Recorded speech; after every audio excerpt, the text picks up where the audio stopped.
feel sorry for them. A, they're obviously scared, and B, they're obviously stupid! It's all a lie. All a lie. All because of the future that's inevitable with AI. They have in development taxis that don't need a driver. There you go. That's millions of people out of work. They've got now these hydroponic farms, 500 square meters producing 6 tons a day without one frigging farmer. Robots that monitor everything and even pick the plants and the fruits. You've got in the shopping mall robots that clean and buff the floors. You've got in the restaurants robots that carry the tray of food. There's one Japanese restaurant here in Thailand where a freaking robot, you don't see a waiter. You write down on a slip, put it through, and this robot goes up and down, brings you food from the kitchen.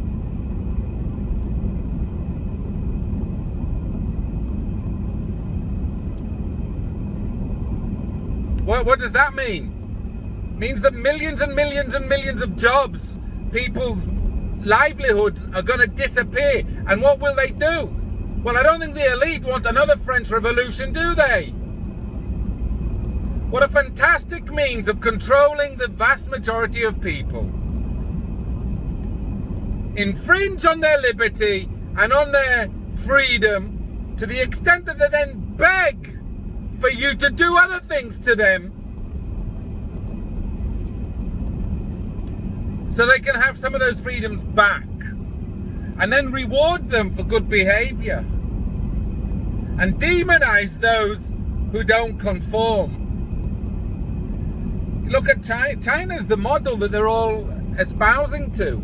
It's about 900 families controlling 1.5 plus billion people. 900 families, not even 1,000 families, controlling the entire country. Digital currency. So many places, no cash accepted. Digital currency. Another. It's all a means of control for the populace. So you conform, you don't step out of line, you get your rewards, and you're pitted against other people and family members who are trying to tell you that freedom comes first. These elites don't own you. No matter what the excuse. And COVID is not Ebola. And even if it was Ebola,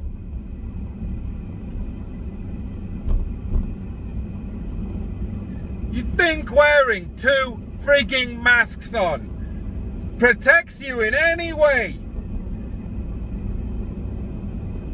You're absolutely insane. The virus is 1 micron and smaller, and the mask is at best 3 microns. All you're doing is, if you're coming into contact with a virus, instead of in and out of contact, you're now plastering it on your face like a parasite, ensuring that you get it. And at the same time, you're reducing your the strength of your own immune, because all the bacteria that you're breathing out of your mouth, you're breathing straight back in.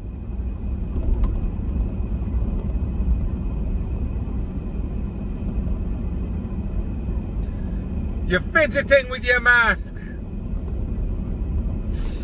Plural, 2 masks.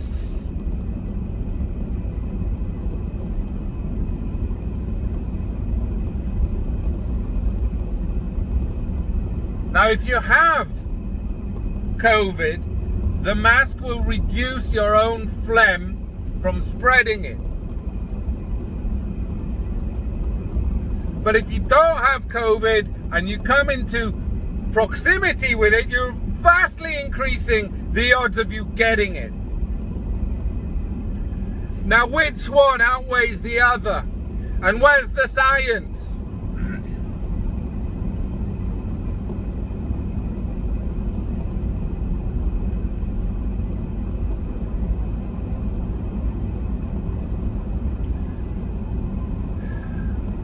Hand sanitizers.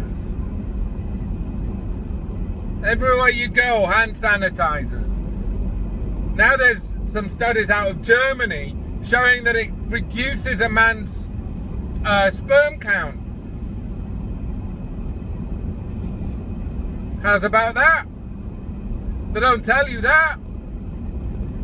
There's no science on the long-term health impacts of using so much hand sanitizer so often. I saw a group of 4 young men in the weekend market in Chatuchak go out of one mall, put the hand sanitizer, cross into the next section and put hand sanitizer. And I feel sorry for them. A, they're obviously scared, and B, they're obviously stupid!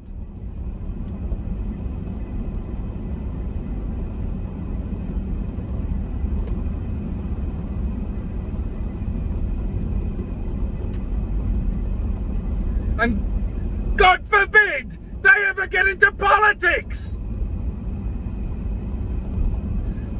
Because then those pricks will be telling us what we can and cannot do for our own safety, for our own good, and for that of Grandma.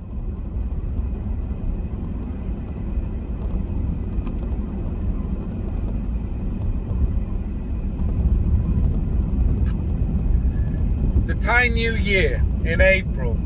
It's a 3-day holiday, and millions of people all leave the big cities and go back to their home villages and towns. And over 1,000 people die on the roads in a 1-week period. If you care so much about human life, close the roads for 1 week, you'll save 1,000 people.